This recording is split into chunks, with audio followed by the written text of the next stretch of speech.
इस कार्यक्रम के पुण्यार्चक हैं श्री वर्धमान श्वेतांबर स्थानकवासी जैन श्रावक संघ ट्रस्ट, उपाध्याय प्रवर प्रवीण ऋषि चातुर्मास समिति, महावीर भवन, इंदौर।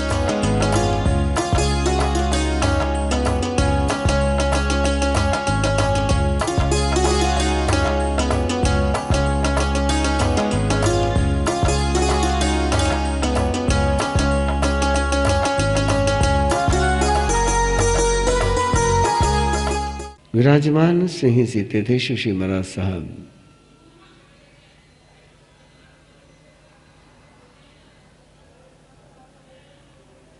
प्रभु महावीर के शासन कथा का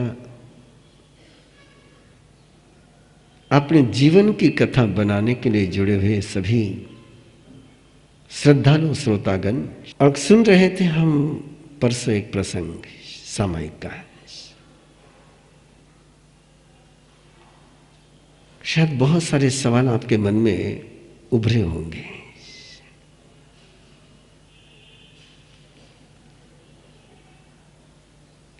क्योंकि कर्म सिद्धांत आपका ये कहता है कि जो करेगा वही तोड़ेगा।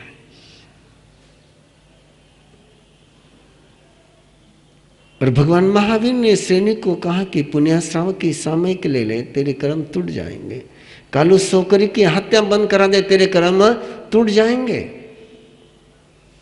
दांडी को दर्शन करा दे, तेरे नरक गति के कर्म टूट जाएंगे।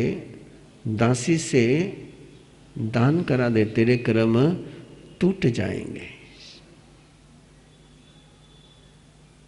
और मन में बहुत सारे सवाल उभरे होंगे, उभरने चाहिए कि इस कालू सोकोरी की हत्या बंद करेगा तो उसके कर्म टूटेंगे, राजा श्रेणी के कर्म टूटने क्या कारण?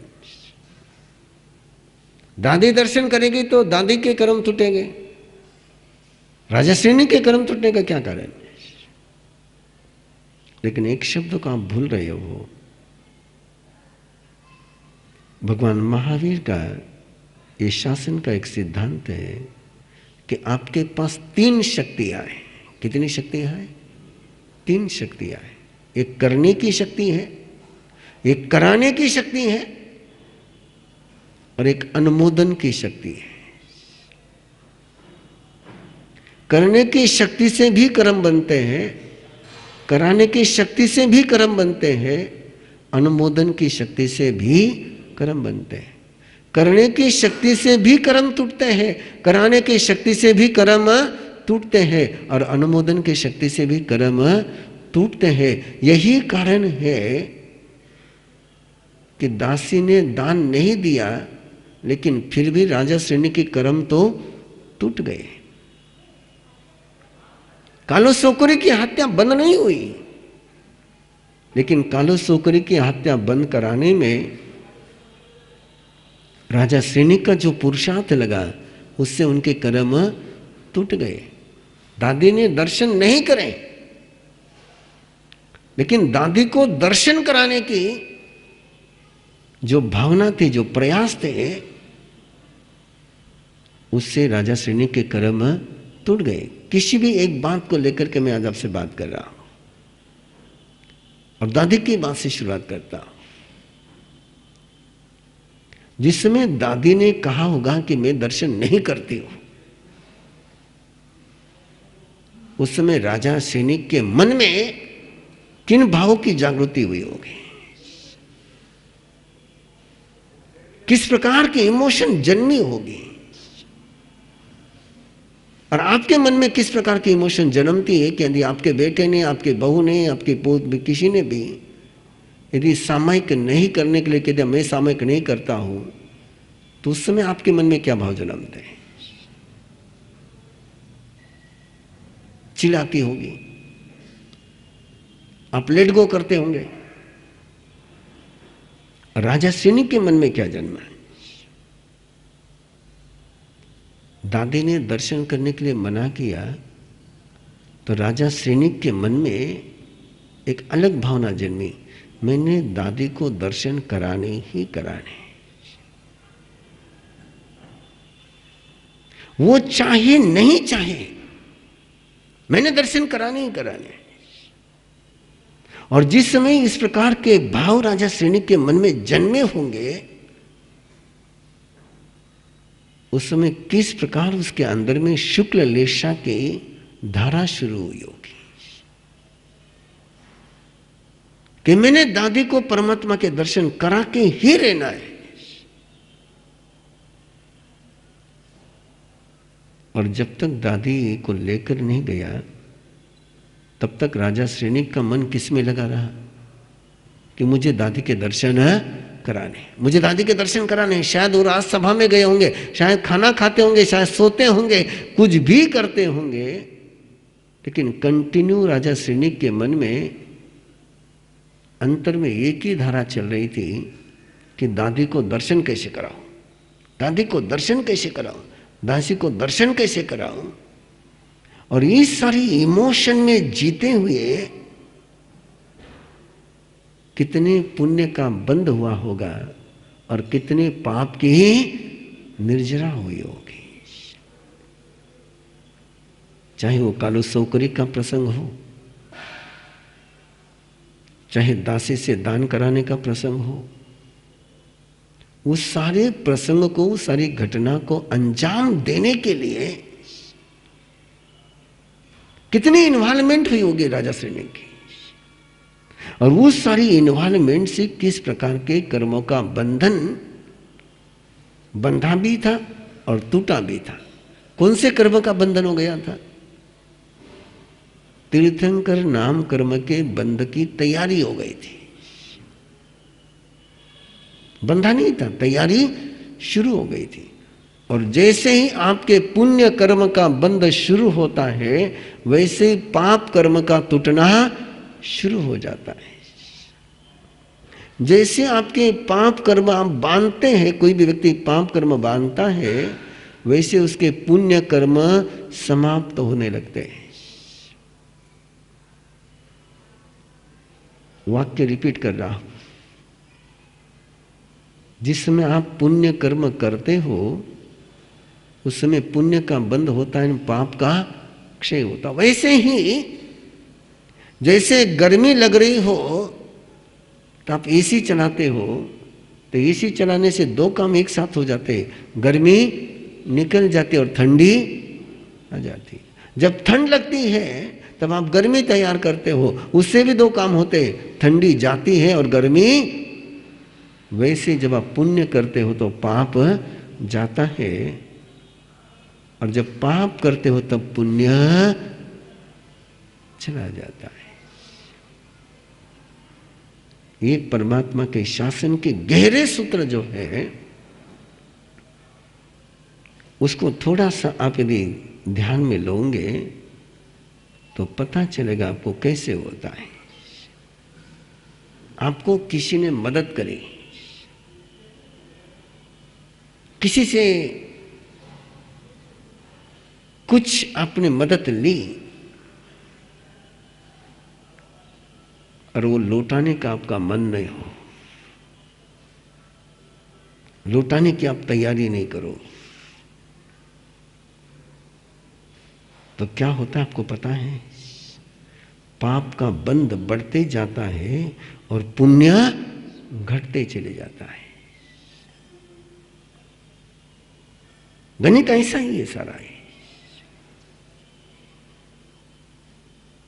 मैं शासन कथा आपके सामने इसलिए रख रहा हूं कि जो अपने जीवन में दुशासन ने आसन जमाया हुआ है, उसका आसन उखाड़ना होगा, तो जिन शासन को जीवन में लाना ही होगा। बिना जिन शासन आए तुम दुशासन से फ्री हो नहीं सकते हो। कल मैंने कर्म का शिविर शुरू किया रात में, और उसमें एक अनूठी बात गई जो मैंने पहले नहीं बोली थी, वो थोड़ी तुम्हारे साथ शेयर कर लो। बड़ी छोटी सी बात गई, लेकिन बड़ी गजब की बात गई। मैं उसका आनंद अब तक ले रहा हूं, क्योंकि मैंने पहले कभी उस एंगल से बोला नहीं था, सुना नहीं था, सोचा नहीं था। हमेशा हम ये कहते कि द्रौपदी के बोलने के कारण से महाभारत हुआ है, राइट? और कल जो बात मैंने वहां रात में कही वो थोड़ी उल्टी कह दी। द्रौपदी ने बोला हुआ दुर्योधन ने याद नहीं रखा होता है। अंडरस्टैंड?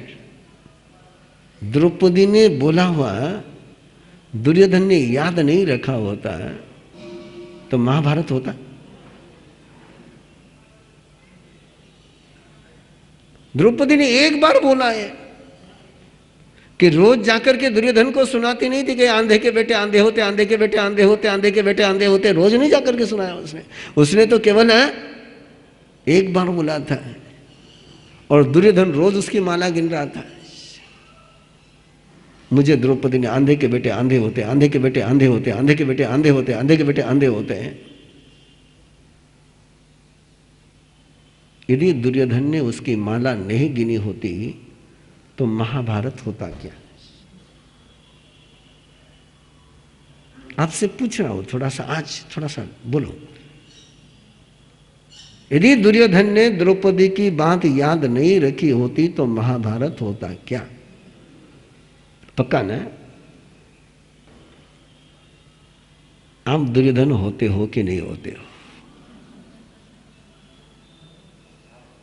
हाँ? आप दुर्योधन होते हो कि नहीं होते हो? अरे दुर्योधन को तो एक द्रौपदी मिली थी, तुमको तो पता नहीं कितनी मिलती रहती है।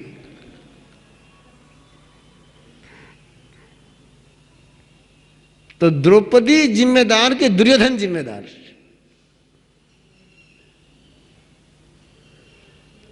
दुर्योधन जिम्मेदार। और आपके जीवन में यदि कोई महाभारत चलता होगा तो जिम्मेदार कौन? हाँ।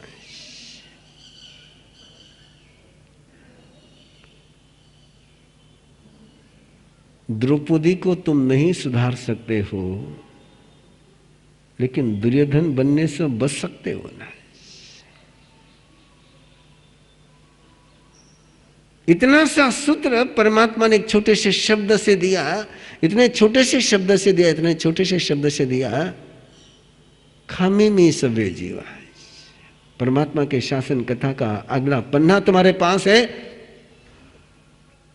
कि जिस समय वैशाख शुक्ला 11 को परमात्मा शासन की शासन चक्र का प्रवर्तन कर रहे थे, शासन की स्थापना हो रही थी, तो पहला सूत्र उन्होंने दिया था प्रतिक्रमण।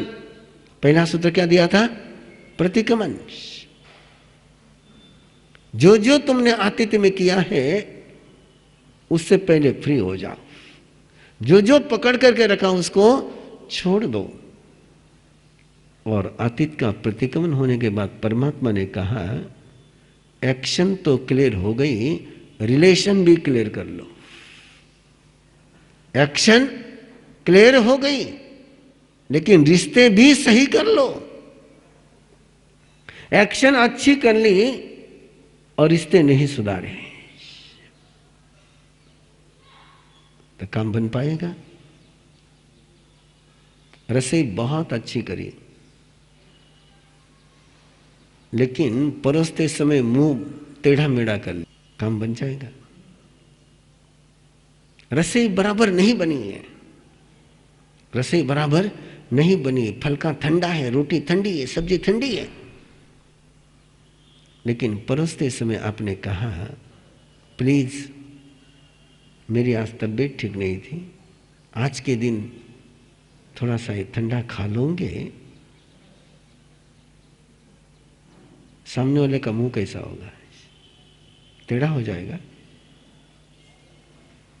और आपने बोल दिया रोज गरम गरम दियो, आज दिन ठंडा खा लो।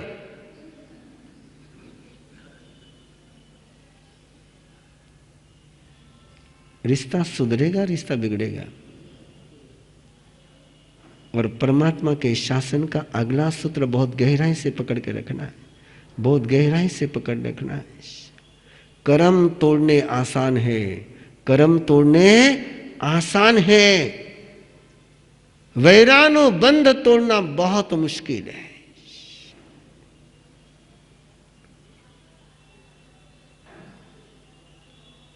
कर्म शुभ भी हो सकते हैं, कर्म अशुभ भी हो सकते हैं। कर्म तुझे स्वर्ग में भी ले जा पाएंगे और कर्म तुम्हें नरक में भी ले जा पाएंगे, लेकिन वैर तुम्हें केवल नरक में ही ले जाएगा। वैरानुबंधानि महभयानि दुरुत्तरानि,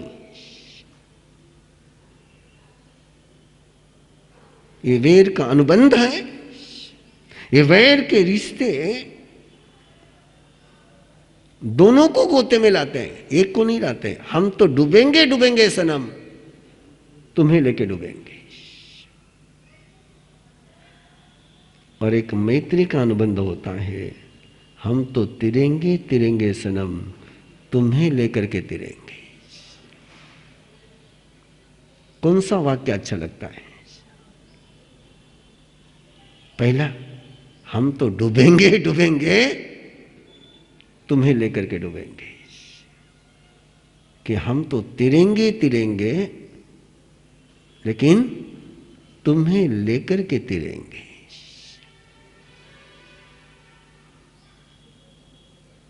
परमात्मा इंद्रभूति गौतम चंदन बाला उस विराट परिषद से कह रही है